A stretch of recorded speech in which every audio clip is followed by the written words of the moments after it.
भारत की अर्थव्यवस्था कैसी है, मिश्रित अर्थव्यवस्था का उदाहरण है बात। लेकिन अब धीरे धीरे भारत की अर्थव्यवस्था का स्वरूप मिश्रित अर्थव्यवस्था से बदलकर पूंजीवादी अर्थव्यवस्था की ओर अपना कदम रख रहा है। एक तो देखिए यूपीएससी के बेंच में आता है सिविल सर्विसेज में, इस पर अपना कमेंट दीजिए आप। भारत की अर्थव्यवस्था तो मिश्रित अर्थव्यवस्था का अभी तक उदाहरण है, लेकिन अब धीरे धीरे भारत की अर्थव्यवस्था मिश्रित अर्थव्यवस्था से निकलकर पूंजीवादी अर्थव्यवस्था की ओर अपना कदम बढ़ा रहे हैं। पहले इसका कारण बताना होगा। देखिए कितना साफ बताया आपको, क्यों, क्या मजबूरी थी, क्या उदाहरण है इसके कि भारत अपने मिश्रित अर्थव्यवस्था वाले गुणों को त्याग कर और पूंजीवादी अर्थव्यवस्था की ओर जा रहा है। सबसे बड़ा कारण देखिए हम बता दिया आपको, और क्यों असफल हो रहा है भी बता दिया आपको। क्योंकि आज जो मानव की मानसिकता है वो क्या है कि काम नहीं करें, हमारे पास पैसा आ जाए। देखते हैं खास करके बिहार, मध्य प्रदेश, उत्तर भारत के जो राज्य हैं वहां के लड़के पहले क्या खोजते हैं, सरकारी नौकरी। क्यों, काम नहीं है, पैसा वहां हम मेंटेन कर लेंगे, नौकरी में भी तनख्वाह मिल जाएगा, दूसरा काम भी कर लेंगे, आराम से पैसा मिलेगा, मेहनत नहीं करना पड़ेगा। प्राइवेटाइजेशन में क्या है, आप ये काम नहीं कर सकते, आप जो कमा कर लाएंगे उसी में से कंपनी आपको तनख्वाह देगी। जिस दिन आप कमा कर अपने तनख्वाह से 10 गुना कंपनी को नहीं देंगे, उसी दिन कंपनी आपको सेवा से क्या है, निकाल देगी।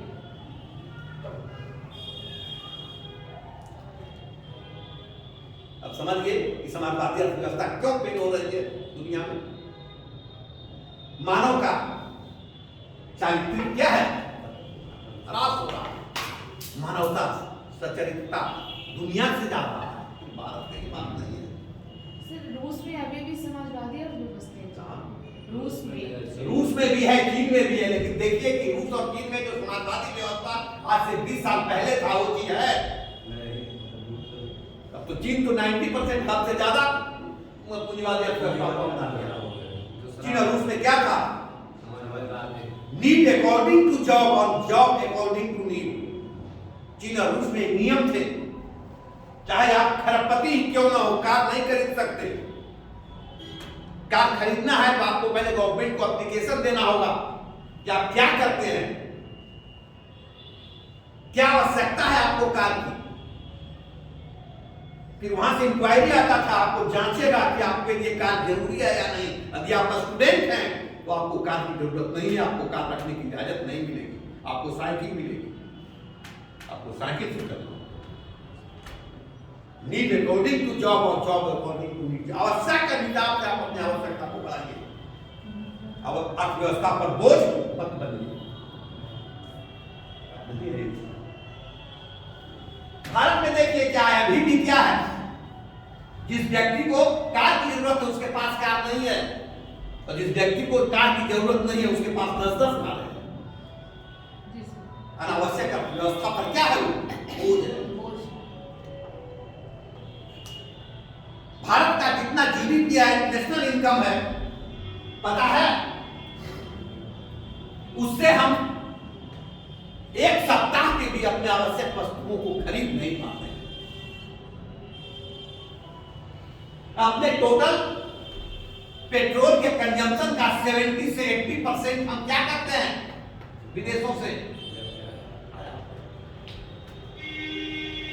भारत दुनिया में दूसरा ऐसा बड़ा देश है जहां सबसे अधिक गाड़ियां चलती है। इतनी गाड़ियां हैं, 80% तक पेट्रोल आप आयात कर रहे हैं, सोचिए, और वो भी किस चीज से, कितना बड़ा बोझ है। सरकार का कोई कंट्रोल है इस पर, कोई कंट्रोल नहीं है। जिसके पास पैसा है वो 10-10 गाड़ी बेवजह घुमा रहा है, पेट्रोल चला रहा है।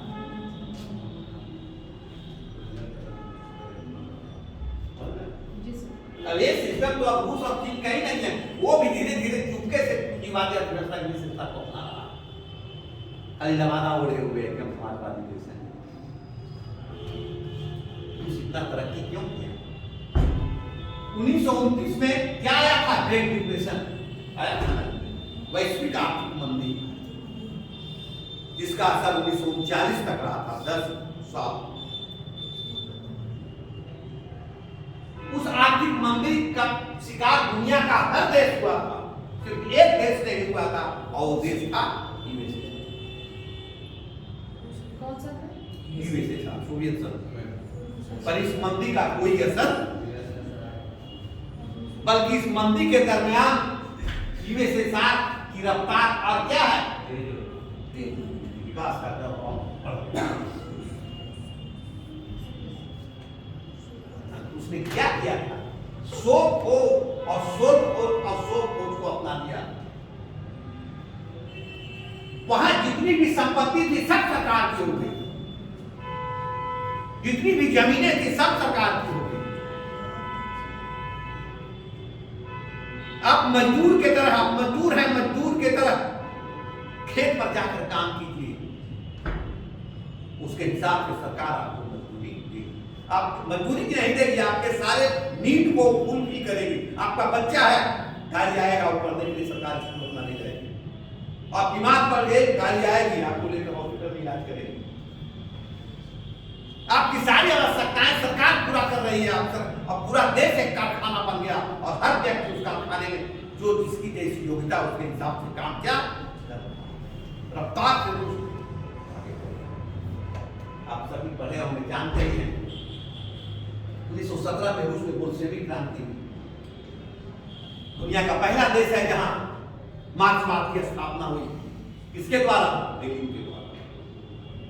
मार्क्सवाद को इस धरती पर किसने जन्म दिया था? Karl Marx.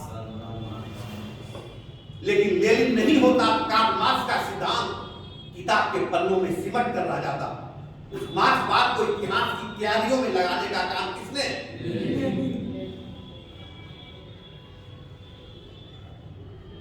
वही लेनिन था जिसने फर्स्ट ऑफ ऑल रूस में समाजवादी सरकार की स्थापना की, बोल्शेविक क्रांति के द्वारा 1917 में। उसके पहले रूस कोई देश नहीं था, एक भौगोलिक अभिव्यक्ति मात्र था। यहाँ जारशाही चलता था, तानाशाही शासन चलता था, पिछड़ा हुआ देश था। और यहाँ से जो रूस रफ्तार पकड़ा, वो आप देख रहे हैं कि वो कहाँ चला गया, क्यों विकास किया? इसी सिस्टम से। इस सिस्टम की मैंने भी आपके सामने चर्चा की। कितना आदमी में गुणवत्ता था, चरित्रता था, ईमानदारी था। और वही रूस 1990 से 91 में आकर क्या विखंडित हो गया, 15 देशों में फिर से बन गया।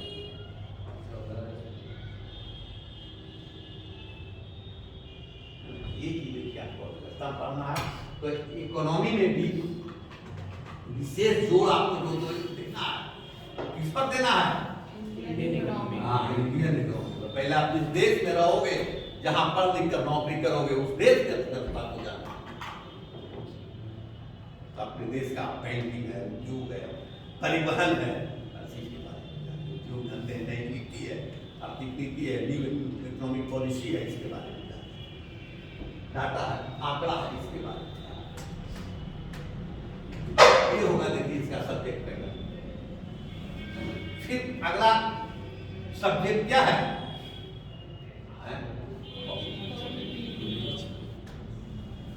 पॉलिटी को हिंदी क्या कहा जाता है?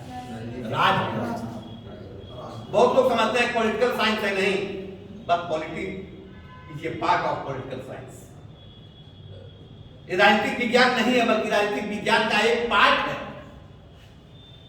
राज व्यवस्था जो हमें सिखाता है कि शासन कैसे, राज कैसे चलता है। इस पॉलिटी में एक शब्द आप और आप जोड़ दीजिए तो ये क्या बन जाएगा? इंडियन पॉलिटी में आपको कहां की शासन व्यवस्था पढ़ना है? अपने देश के बारे में पहले आप जाने कि आपके देश में शासन कैसे चल रहा है, उसका संविधान कैसा है। इंडियन पॉलिटी यानी भारत की राज्य व्यवस्था, भारत में शासन कैसे चलता है।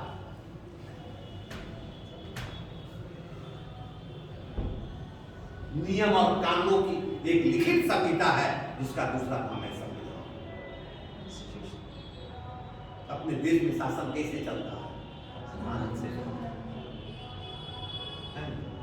तो अपने देश में जो शासन चलता है वो संविधान के अनुसार चलता है, कॉन्स्टिट्यूशन के अनुसार चलता है।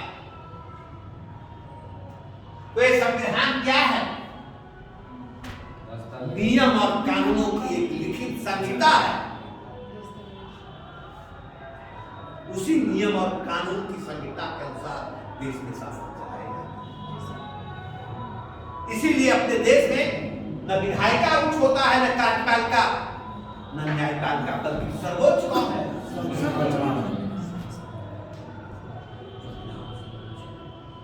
पर प्रश्न क्या आता है? इसमें से सर्वोच्च कौन है? हमेशा जवाब क्या है?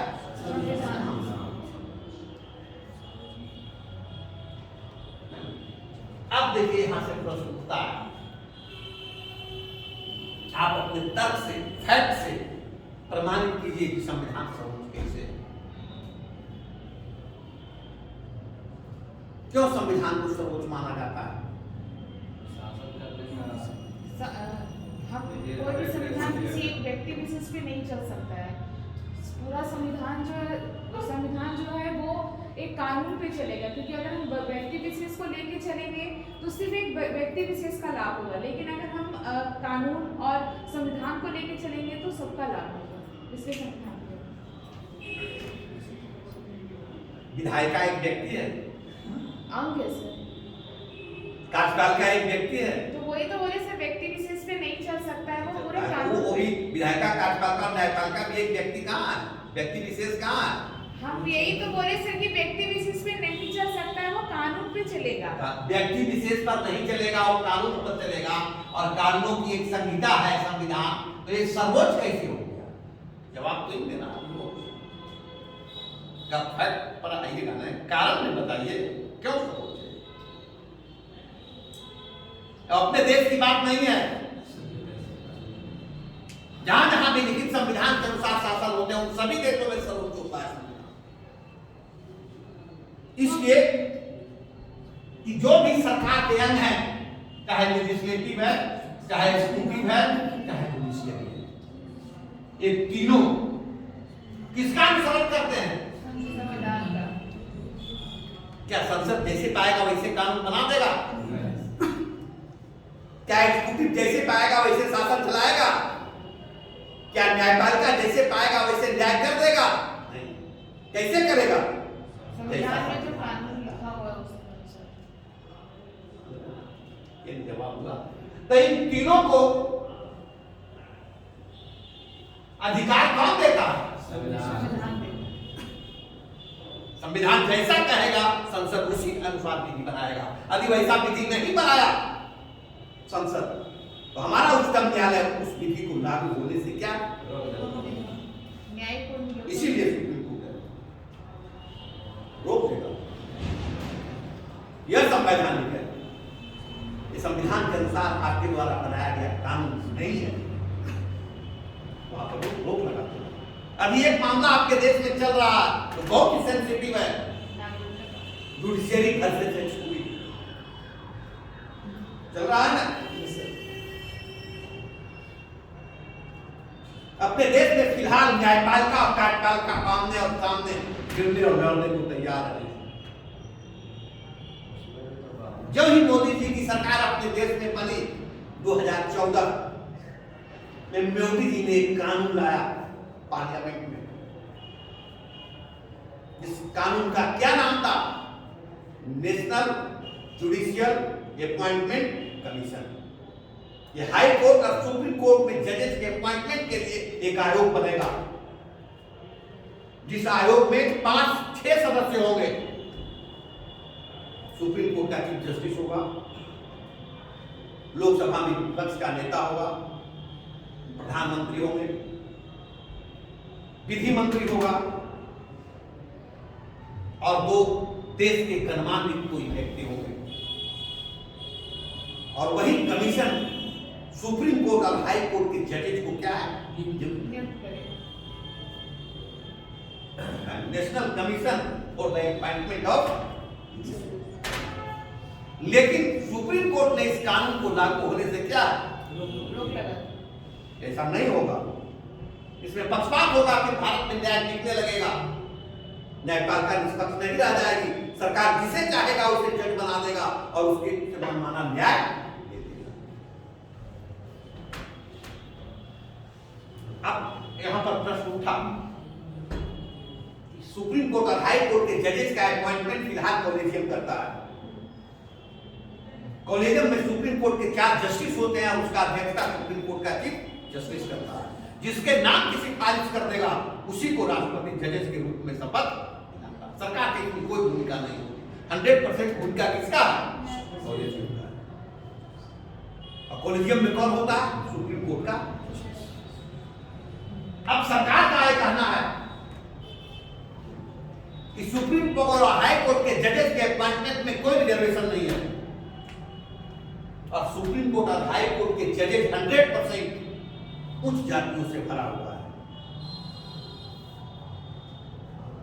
इसलिए कॉलेजियम पक्षपात करता है और अपने ही भाई भतीजा को जजेस बनाने के लिए रिकमेंड करता है।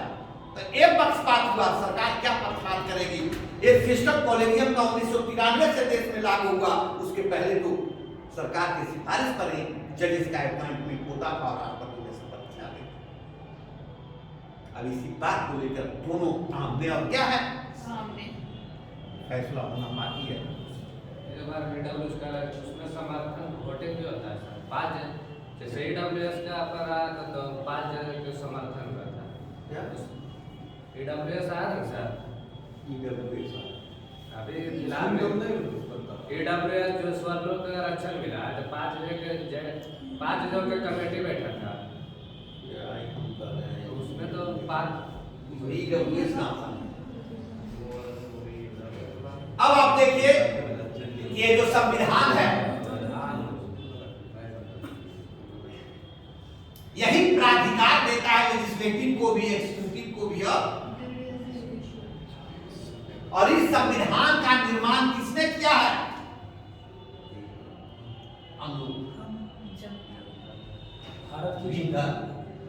People of India. अब देखिए दूरिया करेक्ट कीजिए। हम भारत के लोग भारत को एक संपूर्ण प्रभुत्व संपन्न समाजवादी निरपेक्ष लोकतांत्रिक गणराज्य बनाने के लिए प्रस्तावना का पहला वर्णन क्या है?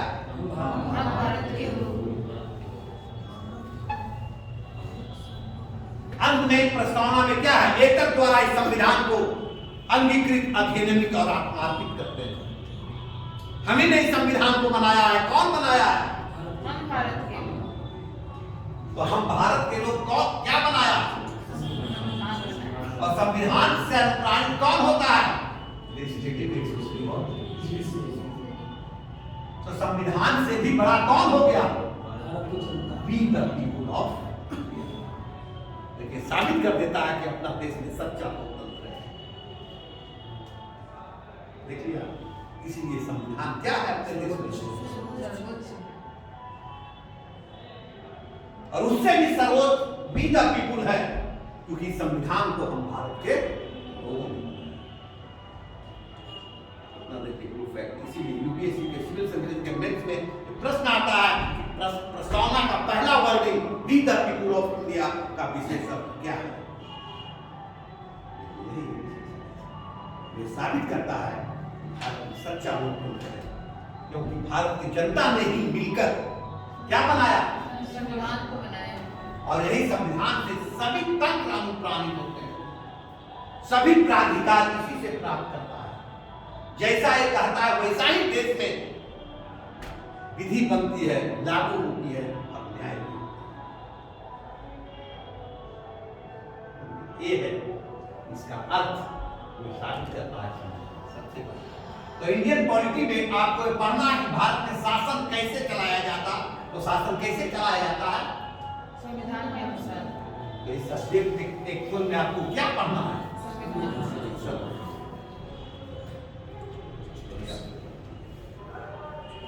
जैसा प्रश्न आ रहा है, लेकिन इसमें ज्यादा प्रश्न जो आता है व्यवहारिक तौर पर आता है, जो आप देख रहे हैं, जो घटित हो रहा है। जैसे भी क्या प्रश्न है वो आपके सामने उठाया, ये किस सब्जेक्ट का प्रश्न है? इंडियन पॉलिटी का नहीं है, एक्जीक्यूटिव वर्सेस जुडिशियल। क्या है पॉलिसी, क्या है गणेश गाइडलाइन, क्या है MCJS, ये चीज पूछता है कमीशन, या कितना अलर्ट है, कितना जागरूक